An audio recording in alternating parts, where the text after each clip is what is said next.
If you're in a struggle with sin, then this is not talking about where you are right now in your struggle. See, I believe we have a few examples. I believe this is the sin of the Pharisees, recognizing Jesus as the Messiah, but not wanting to lose their place or their country. This is the rich young ruler, recognizing Jesus' authority, coming to him, calling him good, asking him what he needed for eternal life. But then, even though he was willing to keep the law, he was unwilling to give up his riches because they had the true hold of his heart.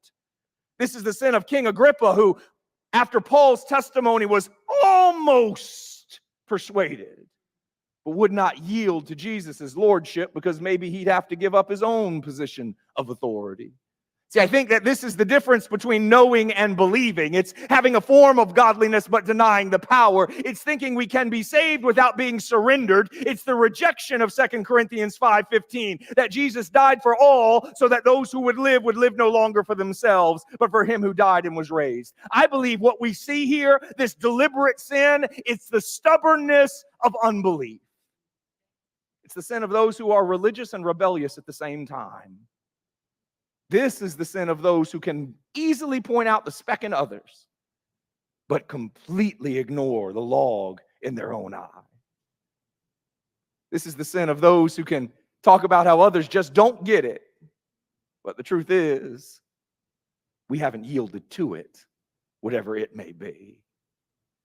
See, the author showed us what this looks like, what it looks like to go on sinning deliberately all the way back in chapters 3 and 4 when he used the generation of Israel that came out of Egypt as our example. We see that they believed God to get out of slavery, and they believed God to get them to the promised land, but they never fully surrendered to trust in God along the way. They were willing to take this giant step and leave Egypt. Remember, they'd been there 430 years. They didn't know anything about the promised land. So Egypt was their home. As hard as it was, this was their home. It was all they knew. They had enough faith to leave, and they had enough faith to believe that God would get them somewhere else, but they didn't know how to trust him all along the journey. Here's what I've discovered in my life, and maybe you have too. We generally, the big steps of faith are easy. The places we struggle is the day-to-day. Keep it going when it's boring. Like a lot of us have these markers in our lives. We're like, I took this big step of faith. Yeah, but what came after it?